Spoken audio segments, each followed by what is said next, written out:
वर्तमान युग की आर्थिक व्यवस्था में अपरिग्रह कैसे रखें? नमस्कार। अभी जो अपरिग्रह वर्ड है वो आउटडेटेड हो गया है। इसकी जगह एक नया वर्ड हम बनाते हैं, बस कहते हैं, उसका नाम है सम्यक परिग्रह। हम कुछ भी रखेंगे नहीं, सिर्फ एक पानी पीने का पात्र रखेंगे और जी सकेंगे, ऐसी व्यवस्था अब नहीं है और अब ऐसा रहना मुश्किल भी है। दूसरी बात यह है कि हमारे आसपास जो लोग हैं, हमारे जो फैमिली मेम्बर वाले हैं, वो सारे के सारे लोग कुछ ना कुछ अपेक्षा रख के, कुछ ना कुछ मान्यताएं और कुछ ना कुछ सिस्टम में रहने के लिए हमसे अपेक्षा रखते हैं। तो हमें ये समझना होगा कि अपरिग्रह हम रख नहीं सकते, मगर अपरिग्रह का एक अर्थ यह भी है कि हम बाहर से भले परिग्रह करें मगर भीतर अपरिग्रह होना चाहिए। गुरुदेव जो कहते हैं कि identification is the only seen, तो आइडेंटिफाइड होना कोई पाप है ऐसा तो नहीं है, उसके संदर्भ में अलग से बात करता हूँ, मगर आइडेंटिफाइड होने की ज़रूरत नहीं है। अनआइडेंटिफाइड रह के भी हम घर में रह सकते हैं, चीज़ वस्तुओं को ले सकते हैं, रख सकते हैं और उसका उपयोग कर सकते हैं।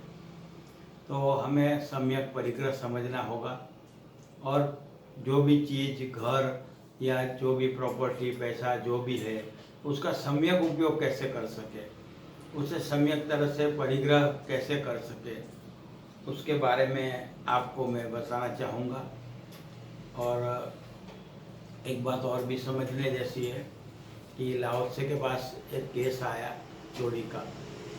तो लाओ त्से ने जिस आदमी के घर चोरी हुई थी उसको भी पेनल्टी की, और जिसने चोरी की थी उसको भी वैसी ही उतनी ही पेनल्टी दी। तो राजा के पास गई बात, तो उसने पूछा कि ऐसा क्या है? तो बोले कि किसी ने परिग्रह किया, इतना ज़्यादा परिग्रह किया, तभी ये हालात हो गए हैं।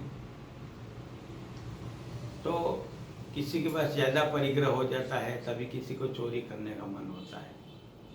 तो हमारे पास सम्यक परिग्रह हो, जरूरी संतुलित मात्रा में संपत्ति हो, तो हम जीवन में शांति से, आनंद से ले सकते हैं।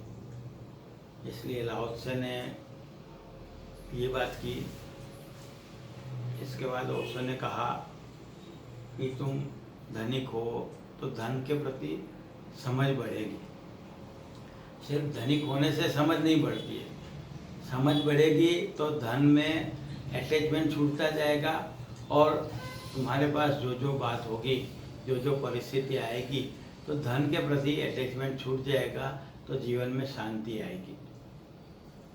और एक मकान रहने के लिए है तो लोग 5-5 मकान लेते हैं, फिर उसका मुनाफा कमा के बाद में बेच देते हैं। तो इस तरह का बहुत बड़ा लालच का जाल है। तो इस तरह के लालच के जाल से भी अवेयरनेस रह के हम समझ सकते हैं।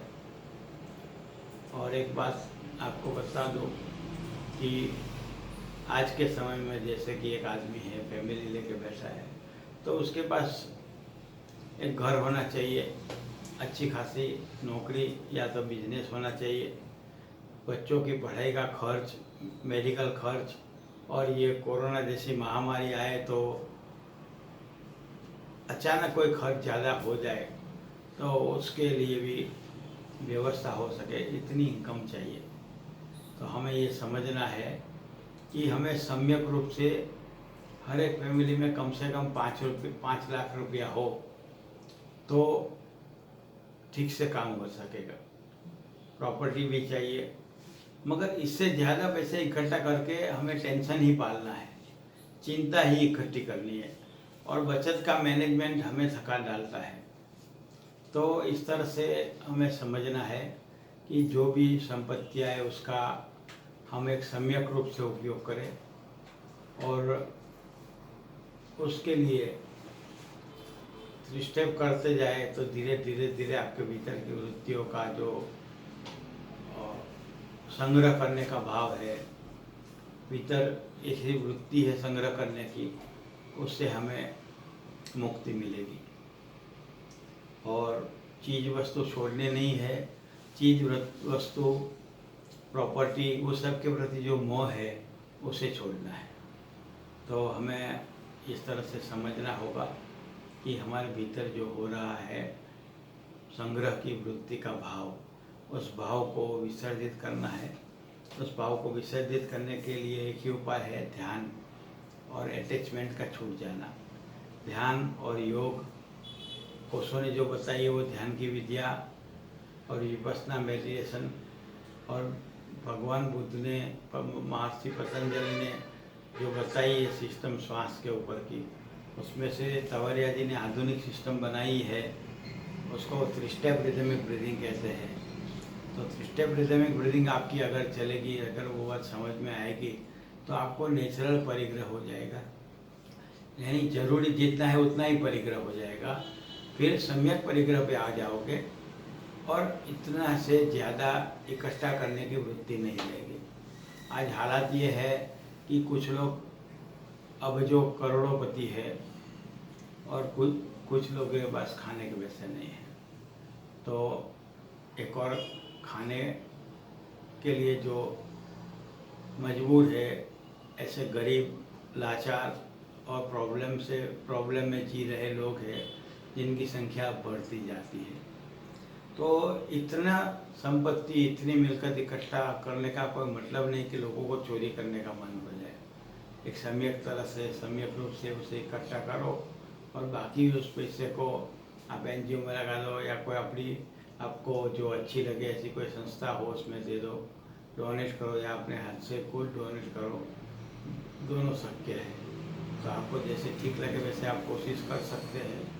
और मेरी आशा है कि सम्यक परिग्रह रखेंगे तो आपको जीवन में समस्या नहीं होगी और आपको खूब शांति मिलेगी। ऐसे ही धीरे धीरे कोशिश करते जाइए, रास्ता मिलेगा।